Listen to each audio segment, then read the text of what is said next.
오늘 같이 은혜 받으실 하나님의 말씀은 요한복음 19장 17절에서 27절까지 말씀입니다. 요한복음 19장 17절에서 27절까지 제가 가지고 있는 성경은 신약 성경 180페이지, 181페이지입니다. 요한복음 19장 17절에서 27절까지 우리 같이 합독하겠습니다. 그들이 예수를 맡음에 예수께서 자기의 십자가를 지시고 해골 히브리 말로 골고다이라 하는 곳에 나가시니 그들이 거기서 예수를 십자가에 못 박을새 다른 두 사람도 그와 함께 좌우편에 못 박으니 예수는 가운데 있더라. 빌라도가 패를 써서 십자가 위에 붙이니 나사렛 예수 유대인의 왕이라 기록되었더라. 예수께서 못 박히신 곳이 성에서 가까운 고로 많은 유대인이 이 패를 읽는데 히브리와 로마와 헬라 말로 기록되었더라. 유대인의 대제사장들이 빌라도에게 이르되 유대인의 왕이라 쓰지 말고 자칭 유대인의 왕이라 쓰라 하니 빌라도가 대답하되 내가 쓸 것을 썼다 하니라. 군인들이 예수를 십자가에 못 박고 그의 옷을 취하여 네 깃으로 나누어 각각 한 깃씩 얻고 속옷도 취하니 이 속은 호지 아니하고 위에서부터 통으로 짠 것이라. 군인들이 서로 말하되 이것을 찢지 말고 누가 얻나 제비 뽑자 하니 이는 성경에 그들이 내 옷을 나누고 내 옷을 제비 뽑나이다 한 것을 응하게 하려 함이로라. 군인들은 이런 일을 하고 예수의 십자가 곁에는 그 어머니와 이모와 글로바의 아내 마리아와 막달라 마리아가 섰는지라. 예수께서 자기 어머니와 사랑하시는 제자가 곁에 서 있는 것을 보시고 자기 어머니께 말씀하되 여자여 보소서 아들이니이다 하시고 또 그 제자에게 이르시되 보라 내 어머니라 하신대 그때부터 그 제자가 자기 집에 모시니라. 아멘. 얼마 전에 그 페이스북에 교회 음향 관련 페이스북에 제가 이 가입을 해 있는데 어떤 분이 이렇게 올려놨어요. 우리 교회에서 소송을 당했습니다. 뭐 때문에 당했는지를 이야기하는데 글자체 중에 자기가 주장 이건 내 거다 이렇게 주장하는 사람들이 교회에서 허가 없이 그 글자체를 사용했다고 소송을 제기해 왔다. 이런 내용이 올라왔어요. 한동안은 교회를 상대로 해서 그런 저작권 이제 소송이 거의 없었는데 요즘 다시 이제 시작이 되는 것 같아요. 그러니까 글자체, 그 다음에 음원 이런 거.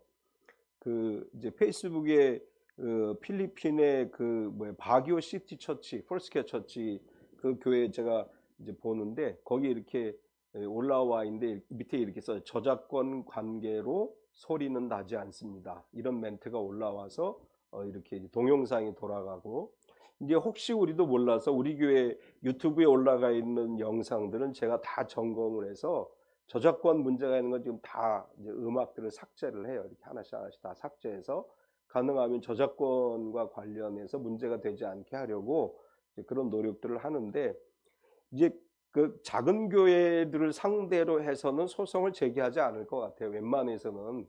근데 좀 규모가 있는 교회들은 전부 이렇게 이제 전부 살펴보는 것 같아요. 그래서 문제가 되는 것들은 소송을 제기하려고 하는 것 같은데 이제 그런 부분에 있어서도 우리가 많이 주의해야 되겠죠.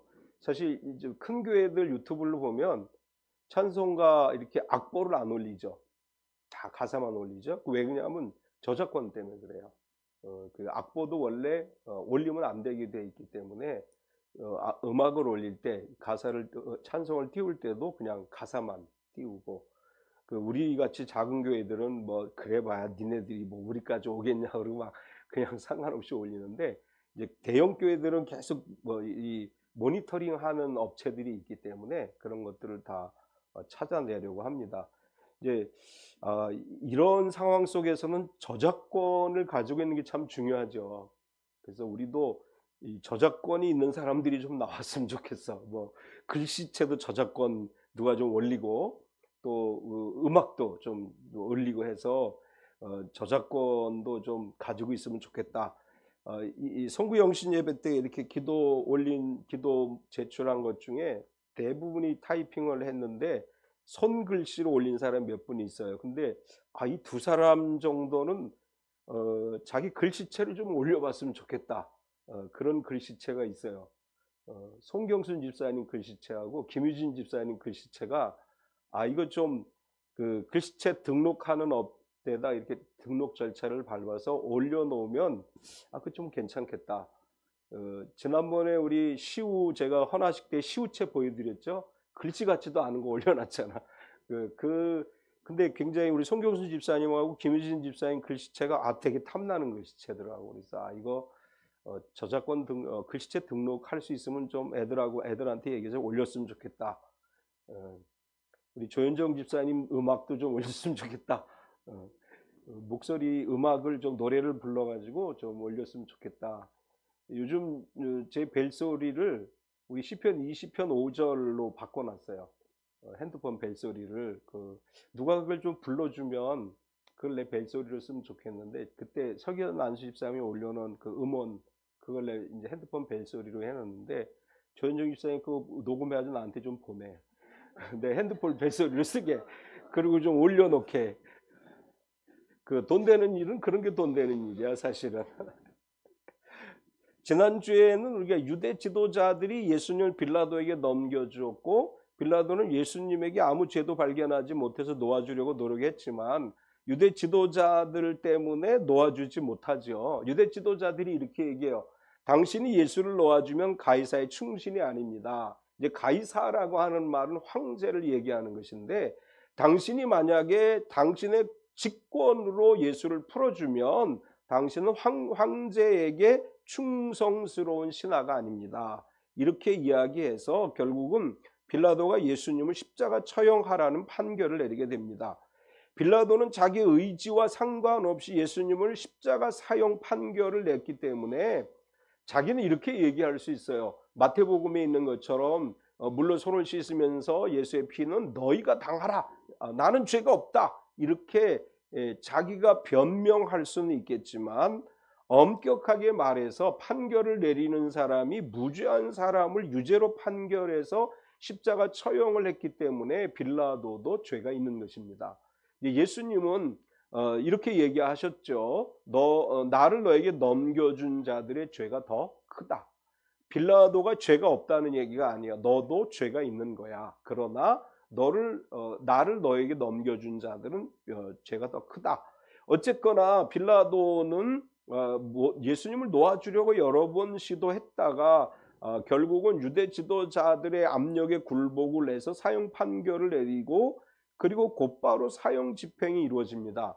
우리가 여기서 또 한 가지 생각해 볼 건 이거예요. 오전에 사형 판결을 아침에 했는데 그날 바로 사형에 처했다고 하는 거예요.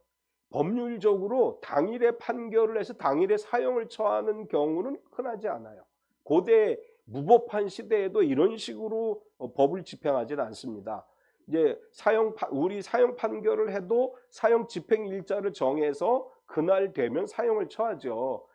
그런데 예수님의 경우는 아주 독특하게도 오전 일찍 사형 판결을 내리고 그날 바로 십자가에 못 박아서 사형에 처하게 돼요. 이제 예수님의 십자가 처형에 관해서 이렇게 합리적인 설명을 할 수 있어요. 유월절이 다가왔기 때문에 예루살렘에 수많은 사람들이 모여들었고, 그래서 유월절 전에 사형 집행을 마무리하려고 급하게 했다. 이제 시대적 논리가 가능하죠. 시대적인 상황에서 이렇게 해석할 수는 있어요. 그런데 사실은 더 근본적인 이유가 뭐냐? 하나님의 계획에 의해서 이루어진 거예요. 하나님의 섭리에 의해서. 사실은 이게 논리적으로 말이 안 되는 거예요. 아침 일찍 사형 판결해서 바로 십자가를 지게 하고, 이거는 어느 법에도 이렇게 급하게 처리하지 않아요. 그런데도 불구하고 예수님은 이렇게 급하게 십자가 처형을 하게 하셨던 이유는 뭐냐 하면 하나님의 인류 구원 계획에 의해서 이루어진 거예요. 이제 우리가 잘 알듯이 유월절은 어떤 날이죠? 이스라엘이 애굽에서 해방되기 전에 하나님이 정하신 절기죠.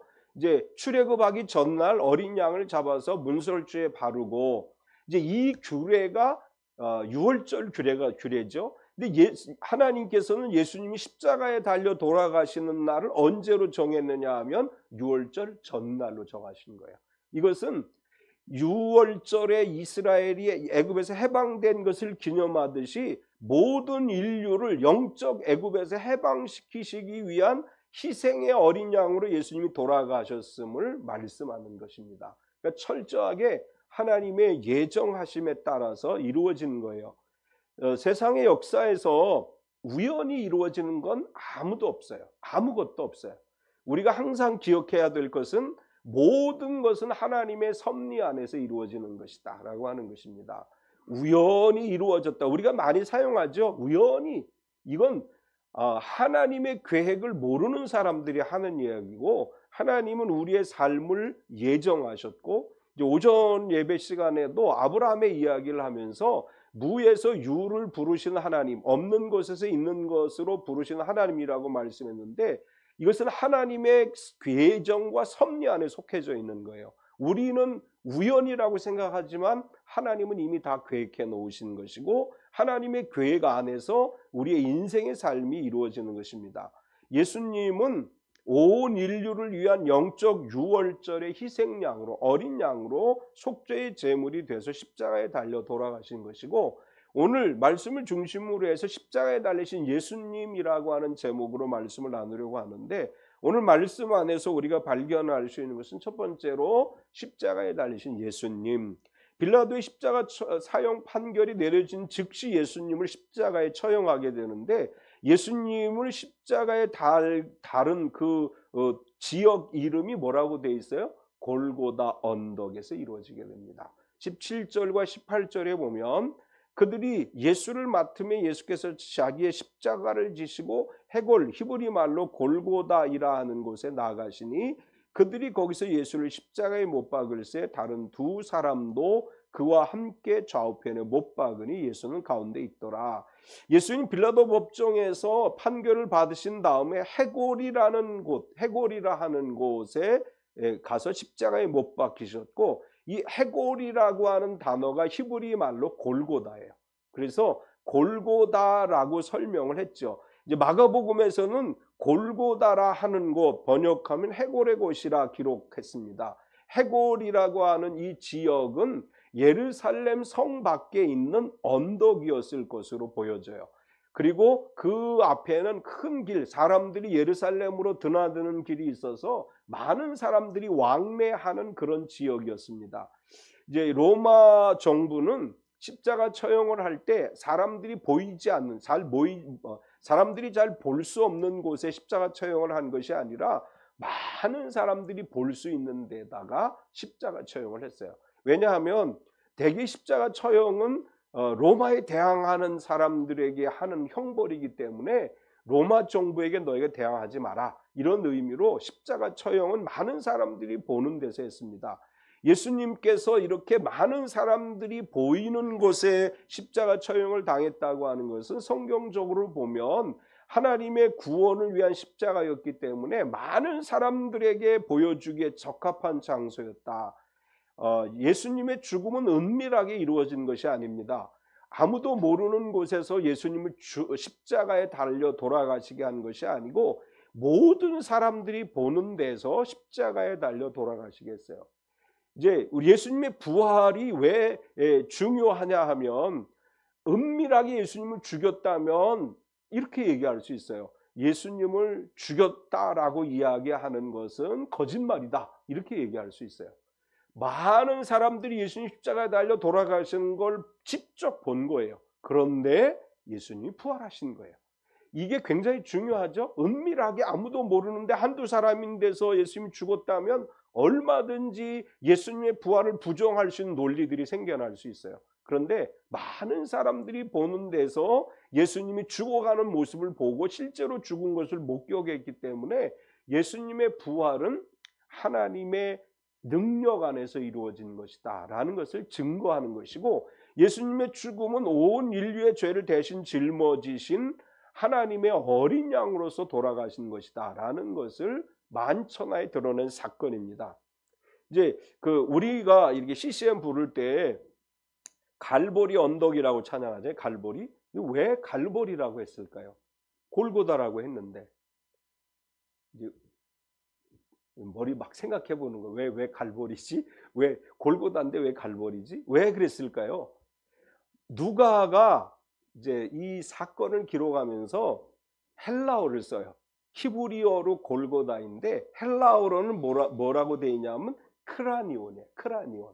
이 크라니온이라고 하는 단어가 라틴어에서 갈바리아로 돼요. 갈바리아. 그러니까 히브리어는 골고다, 헬라어는 크라니온, 그 다음에 라틴어로는 갈바리아. 이것이 영어로 오면서 이제 갤보리가 됐어요. 갈보리가 된 거예요. 그러니까 이 골고다와 갈보리는 다른 게 아니고 다른 나라 언어들이다. 그래서 갈보리 찬양하면서도 갈보리하고 골고다하고 무슨 관계가 있지 이런 생각 한 번도 안 해봤죠. 이제 이거 잘 얘기할 수 있어야 돼요. 누가 아니 왜 성경에 골고다라 했는데 왜 갈보리라고 그래? 그러면 얘기해 줄 수 있어야 돼요. 예. 왜 갈보리가 됐다고? 라틴어로 크라니온, 아니요, 헬라어로 크라니온, 라틴어로 갈보리아. 그래서 영어로 갈보리가 됐다. 이제 이렇게 하면 이제 이해가 되는 거죠. 예수님이 유월절 앞두고 많은 사람들이 오가는 길 언덕에서 사람들이 보는 가운데서 죽어요. 사실은 성경에는 골고다 언덕이라고 표현하지 않아요. 그냥 해골의 곳, 골고다 이렇게만 썼어요. 그럼 왜 우리는 언덕이라고 얘기하느냐? 이렇게 얘기해요. 멀리서 보았다. 멀리서도 십자가 처형하는 걸 볼 수 있으면 거긴 어때요? 지형이 높아야지요. 그래서 해석을 그렇게 한 거예요. 이제 갈보리 언덕, 십자가. 근데 성경상에는 언덕이라는 표현을 사용하지 않았지만 마가복음과 누가복음에 보면 멀리서 십자가를 보았다 이렇게 돼 있어서 그러면 언덕일 것이다. 그래서 해석을 그렇게 한 거예요. 예수님이 이제 갈보리 언덕, 골고다 언덕, 해골의 곳이라고 하는 곳에서 십자가에 달리셨는데 예수님께서 십자가에 달리셨을 때 예수님 좌우편에 두 사람이 달려 있었습니다. 좌우편에 강도들이 달려 있다 이렇게 표현했는데 18절을 보면 그들이 거기서 예수를 십자가에 못 박을새 다른 두 사람도 그와 함께 좌우편에 못 박으니 예수는 가운데 있더라. 원래는 두 사람의 이 죄수와 함께 십자가에 처형을 당하기로 됐던 사람이 누구예요? 바라바죠. 그런데 예수님이 재판석에 들어갔을 때 빌라도가 유월절 특사로 내가 예수를 풀어주겠다 얘기하니까 유대인들이 바라바를 놓아달라 이렇게 얘기해서 원래는 처형 예정이었던 바라바는 특사로 풀려나게 되고 예수님이 대신 십자가에 달려 돌아가시게 돼요. 그러니까 이 두 사람은 원래 십자가 판결을 받은 사람들이에요. 원래 이전에 이미 판결을 받아서 집행일을 기다리고 있던 사람들이고 예수님은 그날 판결을 받고 당일에 십자가를 지셨어요. 근데 요한은 두 사람이라고 표현했는데 이 두 사람에 대해서 이제 마가복음에는 강도라고 기록을 했고 누가복음에는 행악자라고 기록을 했습니다. 이 두 사람은 아마도 로마 정부에 대항하는 반란을 도모했던 사람들인 것 같아요. 그래서 요한은 죄수라는 표현을 쓰지 않고 두 사람이라고 표현을 했습니다. 이제 이 두 사람에 대한 누가복음의 기록을 보면 누가복음 23장 39절에서 43절까지를 보면 달린 행악자 중 하나는 비방하여 이르되 내가 그리스도가 아니냐 너와 우리를 구원하라 하되 하나는 그 사람을 꾸짖어 이르되 내가 동일한 정죄를 받고서도 하나님을 두려워하지 아니하느냐 우리는 우리가 행한 일에 상당한 보응을 받는 것이니 이에 당연하거니와 이 사람이 행한 것은 옳지 않은 것이 없느니라 하고 이르되 예수여 당신의 나라에 임하실 때 나를 기억하소서 하니 예수께서 이르시되 내가 진실로 내게 이르노니 오늘 내가 나와 함께 낙원에 있으리라 하시니라. 두 사람의 이야기 마가복음의 기록에 보면 둘이 달려 있는데 둘 중에 한 사람이 예수님을 비난하는 거예요. 너 그리스도라고 했지? 그럼 빨리 십자가에서 내려오고 우리도 좀 내려오게 해봐. 근데 이 표현은 뭐냐 하면 그리스도면 로마 정부로부터 이스라엘을 해방시켜야 되는 거 아니냐 이런 얘기예요. 그러니까 아마도 이 십자가에 달린 사람은 로마 정부에 대항했던 뭐 그런 사람일 거예요. 그러니까 이제 그리스도라면서 왜 로마 정부가 아직도 우리를 지배하게 만들었고 로마 정부에 의해서 너는 십자가에 달려 죽느냐 이렇게 예수님을 향해서 비판을 하는 거예요. 그러니까 빨리 내려와서 너도 구원하고 우리도 구원해 보라. 그래서 이제 소설가 김동리 씨는 사반의 십자가에서 이 부분을 인용해서 이제 그 이야기들을 전개를 했죠. 근데 한 사람은 이렇게 얘기해요. 우리는 우리가 행한 일에 상당한 보응을 받는 거다. 우리는 십자가에 달려 죽을 만한 죄를 지은 사람들이다. 그런데 이분이 행한 것 중에는 옳지 않은 것이 아무것도 없다. 왜냐하면 이 사람은 예수님에 대한 정보를 가지고 있었던 거예요. 아마 두 사람 다 예수님이 그리스도일지도 모른다는 기대를 했을 거예요. 로마 정부로부터 우리 해방시켜 줄지도 모른다는 기대를 했겠지만 한 사람은 그것이 이루어지지 않으니까 비판을 했어요. 그런 한 사람은 자기 죄 때문에 죽는 것이라고 생각하면서 내가 지금까지 알고 있는 여러 가지 정보에 의하면 이분은 옳지 않은 것이 하나도 없다. 이분이 행한 일은 다 옳은 것이다. 이렇게 이야기하면서 이렇게 얘기하죠. 예수의 당신의 나라에 임하실 때에 나를 기억하소서. 이건 신앙 고백이에요. 예수님이 그리스도라고 하는 확신이 그 마음에 있었던 거예요. 그래서 지금 우리가 죽지만 당신의 나라에 이르거든 예수님 당신이 통치하는 그 하나님 나라에 이르거든 거기서 나를 기억해 주소서. 지금 내 육체는 죽지만 내 영혼은 하나님 나라 하나님이 주관하시는 세상으로 가는데 당신이 그 세상의 왕이시지 않습니까? 거기에서 나를 기억해 주옵소서. 신앙 고백을 한 거죠. 그러니까 예수님이 그에게 이렇게 얘기합니다. 나와 함께 진실로 내게 이르노니 오늘 내가 나와 함께 낙원에 있으리라. 이 말은 오늘 너와 내가 죽을 것인데 너의 영혼은 내가 주관하는 낙원에서 영원토록 나와 함께 있을 것이다. 이렇게 예수님이 이 사람에게 이야기했습니다. 지금까지 이 사람은 어떤 삶을 살았는지 몰라요. 자기 고백과 같이 십자가에 달려 죽을 만한 흉악한 죄를 지은 사람일 수도 있어요. 그냥 아니면 로마 정부에게 반역을 했던 우두머리 중에 한 사람일 수도 있어요. 그래서 삶의 마지막 순간에 그가 깨달은 건 뭐냐면 하나님의 아들 예수 그리스도께서는 우리 영혼을 구원하러 오신 것이다 라고 믿고 신앙 고백을 했고 예수님께서는 오늘 내가 나와 함께 낙원에 있으리라고 말씀하셨습니다. 삶의 마지막 순간일지라도 예수님을 구세주로 고백하면 주님이 말씀하시는 거예요. 오늘 내가 나와 함께 낙원에 있으리라.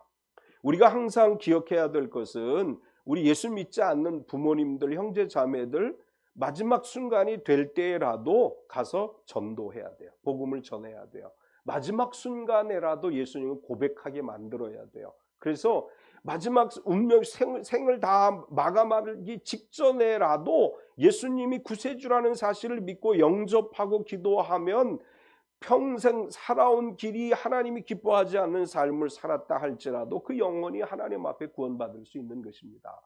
우리 이 믿지 않는 분들을 위해서 기도하시되 생일 다 해가는 분들에게는 꼭 복음 증거를 해야 돼요. 그래서 영접 기도를 해주고 이제 지난주에도 우리 송경수 집사님과 잠깐 얘기를 나눴는데 의식이 없는 사람들 있죠. 중환자실에 들어가서 의식이 없는 사람들 우리가 생각하기에는 우리가 하는 말 못 들을 것 같지만 다 듣는다는 거예요. 그래서 저는 꼭 이런 부탁을 드리고 싶어요. 아무리 의식이 없는 사람이라도 그 옆에 가서는 부정적인 이야기를 하지 말고 긍정적인 이야기를 해주고 축복의 이야기를 꼭 해주라. 이제 못 알아들을 거 아유 죽을 것 같아. 그래 여태까지 그따구로 살더니 이렇게 됐어. 이런 식의 이야기를 하지 말라는 거예요. 그 사람이 어떻게 살아왔든지 마지막 가는 순간에라도 희망의 이야기, 좋은 이야기, 축복의 이야기를 듣고 생을 마감할 수 있도록 생이 다 운명한 마지막 순간에 그 아무도 못 알아들을 것이라고 생각하는 그때에도 항상 희망의 이야기를 해주고 축복의 이야기를 해줘야 돼요. 이게 그리스도인들이 해야 될 일이에요. 어쨌거나 마지막 순간에라도 주님을 영접할 수 있도록 우리가 그 기도하고 가서 복음 증거를 하고 이제 이런 노력들을 끊임없이 해야 된다. 이것을 십자가에 달린 한 강도의 이야기 속에서 우리가 발견할 수 있습니다. 두 번째는 나사렛 예수 유대인의 왕이라고 하는 팻말에 대한 이야기입니다. 예수님을 십자가에 못 박으라는 판결을 내린 빌라도는 예수님의 그 십자가에 이렇게 달아요. 나사렛 예수 유대인의 왕이라는 패를 달아서 달아주게 돼요. 19절에서 20절을 보면 빌라도가 패를 써서 십자가 위에 비치니 나사렛 예수 유대인의 왕이라 기록되었더라. 예수께서 못 박히신 곳이 성리에서 가까운 거로 많은 유대인이 이 패를 읽는데 히브리와 로마와 헬라 말로 기록되었더라. 빌라도는 예수님이 로마에게 아무런 잘못도 하지 않았다는 사실을 알아요.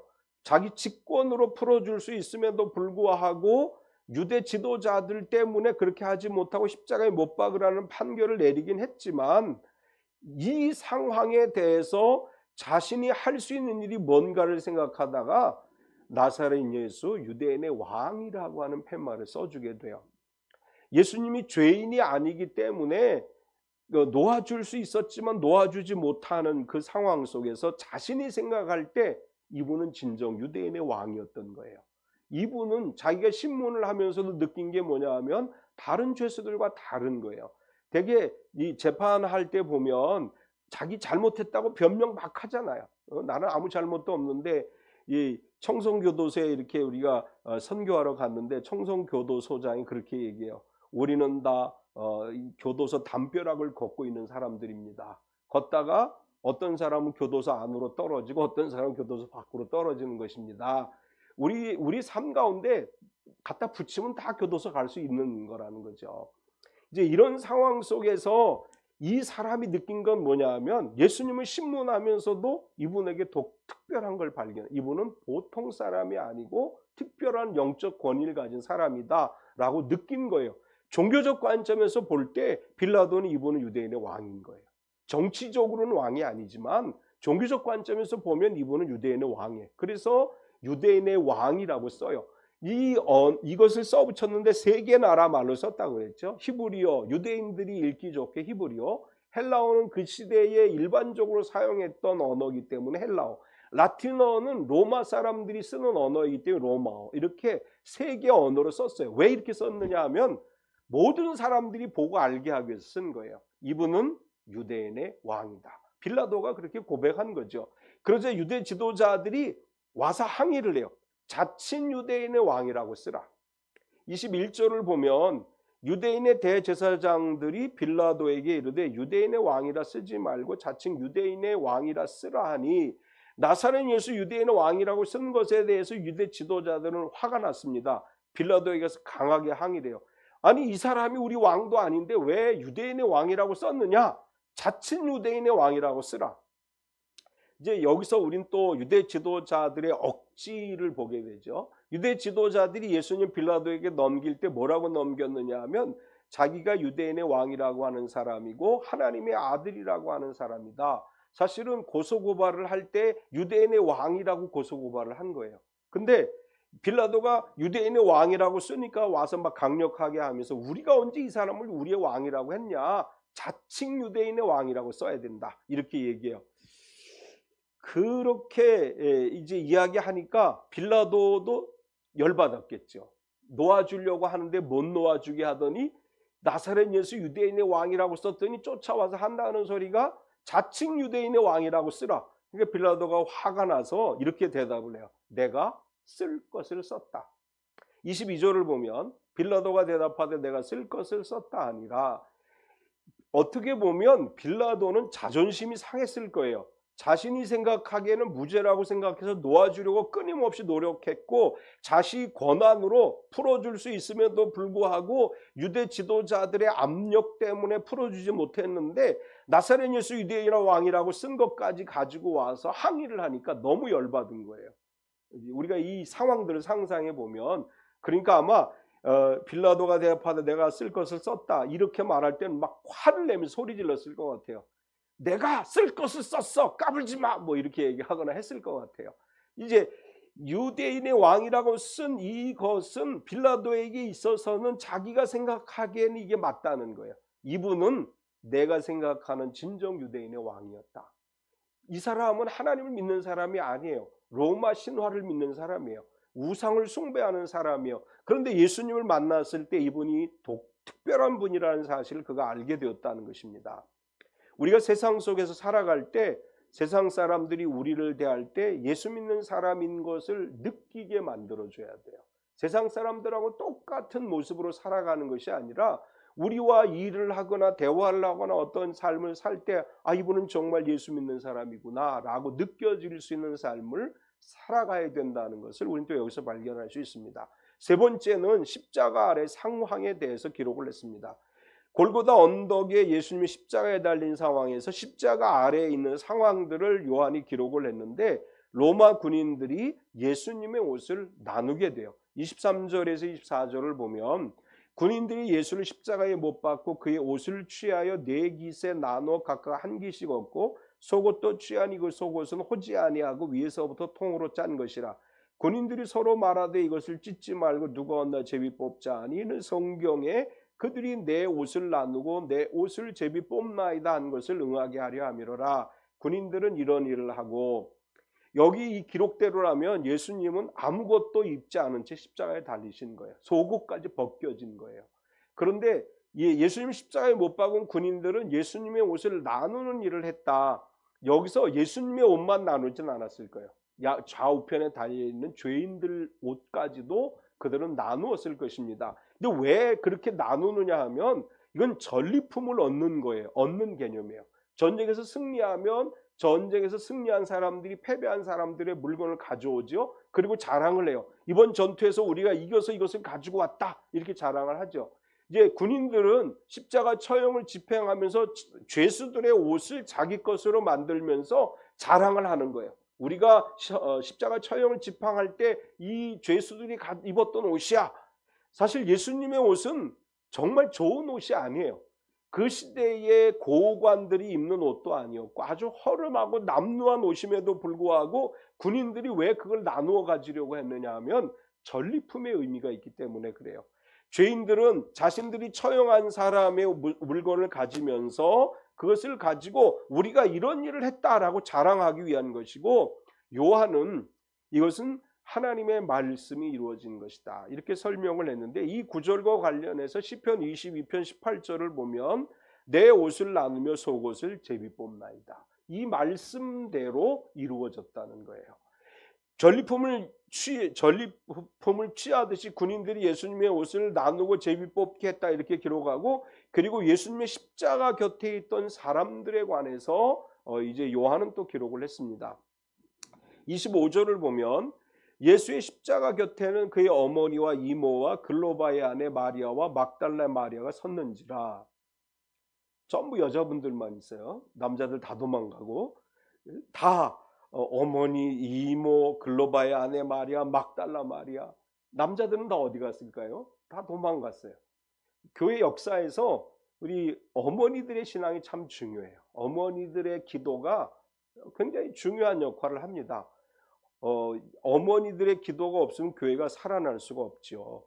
이제 예수님이 잡히셨을 때 제자들 다 도망갔어요. 남자들 혹시 자기들도 잡혀서 끌려갈지도 모른다고 도망갔어요. 그런데 마테마가 누가복음에 보면 예수님이 빌라도 법정에서 재판을 받고 골고다까지 가시는 동안 많은 사람들이 따라가면서 울어요. 예수님 이렇게 얘기하죠. 나를 위해 울지 말고 너와 너희 자녀들을 위해 울어라. 이렇게 예수님 말씀하셨어요. 십자가에 달린 상황에서 요한은 그 옆에 있던 사람들이라고 표현했는데 다 도망가고 어떤 사람들은 멀리서 바라보는데, 예수님이 십자가에 있던 사람들은 어머니와 이모와 아주 친밀한 관계에 있었던 글로바의 아내 마리아, 그리고 막달라 마리아, 이런 정도의 사람들이 있었다 이렇게 기록을 합니다. 이제 요한은 이모라고 기록했어요. 그럼 이 이모가 누굴까요? 이모라고 딱 기록을 해놨어요. 누군지 모르잖아요. 이름도 안 써놓고. 누굴 것 같아요? 그것까지 알면 이제 성경 박사겠죠. 마태복음 27장 56절에 보면 그 중에 막달라 마리아와 또 야고보와 요셉의 어머니 마리아와 또 세베대의 아들들의 어머니도 있더라 이렇게 기록했고, 마가복음 15장 40절에 보면 멀리서 바라보는 여자들도 있었는데 그 중에 막달라 마리아와 또 작은 야고보와 요새의 어머니 마리아와 또 살로메가 있었으니, 요한복음과 마태복음과 마가복음의 이 말씀들을 결합했을 때 대부분의 성경학자들은 예수님의 이모는 세베대의 아내일 것이다, 세베대의 아내의 이름은 살로메일 것이다, 이렇게 해석을 해요. 이제 세베대의 아들들은 누구예요? 요한과 야고보예요. 요한과 야고보는 세베대의 아들들이고, 세베대의 아내는 아마도 살로메, 이름이 나와 있지는 않지만 유추해 볼 때 그의 이름은 살로메일 것이고, 따라서 예수님의 이모는 요한과 야고보의 어머니일 것이다. 이제 일반적으로 이렇게 해석을 해요. 근데 성경에 명확하게 요한과 야고보의 어머니가 이모다 이렇게 기록하지 않았기 때문에 정확하게 요한과 야고보의 어머니가 예수님의 이모다라고 이야기할 수는 없지만, 여러 가지 정황으로 볼 때 예수님의 이모는 아마도 요한과 야고보의 어머니일 것이다 이렇게 보고 있고, 예수님의 십자가 곁에 남아있던 남자 한 사람 유일하게 누가 있었어요? 사랑하시는 제자가 있었어요. 주님이 사랑하시는 제자 누구요? 요한이라고 우리가 해석을 하죠. 요한복음을 기록한 요한은 자기의 이름을 쓰지 않아요. 그 대신에 주께서 사랑하시는 자라고 묘사를 해요. 예수님은 사랑하는 제자에게 이렇게 얘기해요. 보라 내 어머니라. 26절 27절을 보면 예수께서 자기의 어머니와 사랑하시는 제자가 곁에 서 있는 것을 보시고 자기 어머니께 말씀하시되 여자의 보소서 아들이니이다 하시고, 또 그 제자에게 이르시되 보라 내 어머니라 하시는데, 그때부터 그 제자가 자기 집에 모시니라. 이 상황에서 가장 가슴 아픈 사람은 예수님의 어머니 마리아죠. 그분이 하나님의 아들이긴 하지만 자기가 배 아파서 낳았어요. 그런데 자기가 낳은 아들 예수님이 이제 30대 청년인데 십자가에서 비참하게 죽어가요. 그것을 바라봐야 되는 어머니의 심정은 어땠을까요? 우리 옛말에 이렇게 얘기해요. 부모님이 돌아가시면 무덤에 묻고 자식이 죽으면 가슴에 묻는다, 이런 말을 해요. 자기 아들이 죽어가는 모습을 보는 엄마의 마음은 찢어질 듯한 아픔이죠. 그것도 그냥 병들어서 죽어가는 것도 아니고 아주 처참하게 십자가의 고통 속에서 죽어가요. 물론 천사가 마리아에게 이야기했어요. 이 너의 뱃속에 잉태할 그분은 온 인류를 구원하실 분이다, 이렇게 이야기했어요. 그래서 알고 있어요. 그래도 가슴이 아픈 거예요. 얼마나 가슴이 아팠겠어요. 우리 애들이 아프기만 해도 가슴이 아파요. 그런데 십자가에서 죽어가는 아들을 바라보는 이 어머니, 그래서 예수님은 육신의 어머니 마리아를 위로해요. 여자여 보소서 아들입니다. 이 말은 당신이 아파 낳은 내가 당신의 아들인데 내가 지금 온 인류를 위해 죽어가는 것입니다, 이렇게 이야기하는 거예요. 이 고통스러운 모습을 바라보는 어머니를 위로하기 위해서 그런 말을 한 것으로 우리가 해석할 수 있고, 그리고 요한에게 부탁을 해요. 내 어머니라. 이제 우리가 요한의 어머니가 예수님의 이모라고 생각하면 요한은 이종사촌이죠. 그러니까 부탁을 하는 거다. 그래서 요한은 그 후로부터 마리아를 자기 집에 모시고 어머니를 섬기듯이 섬겼다, 이렇게 오늘 말씀의 끝을 맺고 있습니다. 사순절을 지내면서 우리가 기억해야 될 것은, 예수님께서는 출애굽한 이스라엘의 유월절과 같이 온 인류를 영적 애굽으로부터 해방시키기 위해서 유월절 희생의 어린 양이 돼서 십자가를 지고 돌아가셨다고 하는 것이고, 그 은혜로 인해서 우리는 구원받은 성도가 됐다고 하는 것입니다. 또 하나 우리가 잊지 말아야 될 것은, 한쪽 강도가 마지막 순간에 주여 당신의 나라에 임하시거든 나를 기억하옵소서라고 이야기하고, 오늘 내가 나와 함께 낙원에 있으리라고 하신 이 말씀을 기억해서 우리 믿지 않는 부모님들 가족들에게 마지막 순간에라도 복음을 증거해서 예수님을 영접할 수 있도록 전하고 사전에 기도하고, 그래서 한 영혼이라도 더 구원하는 일을 힘쓰는 참비교회 모든 성도가 되어야 될 줄 믿습니다. 우리 한번 통성으로 기도합시다. 이 사순절에 예수님께서 나에게 베풀으신 이 귀한 은혜를 우리 가족을 구원하는 일에 사용하게 없어서 우리 가족들 중에 아직 예수님을 믿지 않는 가족들을 생각하면서 하나님 우리의 가족 중에 믿지 않는 우리 가족들이 예수님을 영접하고 구원받은 성도가 되게 하시고 예수님의 보혈의 공로로 저 천국을 소유하는 삶이 되게 하옵소서. 우리 같이 우리 가족을 위해서 기도하고 또 우리 육신의 질병을 위해서 같이 기도하겠습니다. 할렐루야. 거룩하신 하나님 감사합니다. 오늘도 우리가 주님을 기억하며 주의 자리에 서서 함께 하나님을 찬양하며 경배하며 하심을 감사합니다. 사랑하는 하나님, 오늘도 우리가 말씀을 읽게 하나님 앞에 기도하옵나니 예수님의 십자가 옆에 있었던 한 죄수가 마지막 순간에 주님 당신의 나라에 임하심으로 나를 기억하소서. 주님께서 내가 오늘 나와 함께 낙원에 있으리라 말씀하신 말씀을 기억합니다. 우리의 가족 중에 믿지 않는 영혼들을 위해 기도하오니 사랑하는 하나님, 우리 가족 중에 한 사람도 예수 믿지 않는 사람 없게 하여 주시고 모두가 다 예수를 믿어서 천국에 이르게 하여 주시고 하나님 백성이 되는 역사가 일어나게 하여 주시옵소서. 진실로 우리 모두가 다 하나님 나라의 백성으로 천국에서 주님과 더불어 영원히 살아가는 삶이 되길 원합니다. 사랑하는 하나님, 우리가 온전히 하나님과 바라보고 의지하며 하나님의 영광을 드러내는 삶이 되게 하여 주시옵소서. 거룩하신 하나님, 진실로 이 시간 우리의 질병을 기도합니다. 우리 주 예수 그리스도가 채찍에 맞으심으로 우리가 나아버린 것과 말씀하셨사오니 채찍에 맞으신 주님, 우리를 치료하여 주시고 우리를 강건케 하시고 우리가 회복되어 하나님의 영광을 드러내는 삶이 되게 하여 주시옵소서. 진실로 하나님의 은혜가 우리 삶 가운데 많이 채워지길 원합니다. 주님의 능력이, 주님의 은혜가 우리 가운데 임하기를 원하오니 주님 우리를 치료하시옵소서. 우리를 강건케 하시옵소서. 우리의 삶을 회복시켜 주시고 하나님의 귀한 영광으로 드러내게 하여 주시옵소서. 주님만 바라봅니다. 주님만 의지합니다. 주님의 은혜를 주시옵소서. 사랑하는 하나님, 우리의 가족의 구원을 위해 기도합니다. 우리의 가족들 가운데 예수님을 믿지 않는 사람들이 주님을 만나는 역사가 일어나게 하여 주시고 주님을 구세주로 고백해서 저 천국 백성이 되게 하여 주시옵소서. 마지막 순간에 예수님에게 주여 당신의 나라에 임하거든 나를 기억하옵소서 고백한 그 죄인에게 내가 오늘 나와 함께 낙원에 있으리라 말씀하신 주님, 우리의 가족 중에 믿지 않는 사람들이 주님을 믿고 고백함으로 하나님 나라의 백성이 되는 역사가 일어나게 하여 주시옵소서. 오늘도 기도하옵기는 우리 성도들 중에 육신의 질병으로 어려움 겪는 이들을 치료하여 주시옵소서. 나사렛 예수 그리스도의 이름으로 모든 질병이 치료되게 하시고 강건케 하여 주시옵소서. 예수님의 이름으로 기도드리옵나이다. 아멘.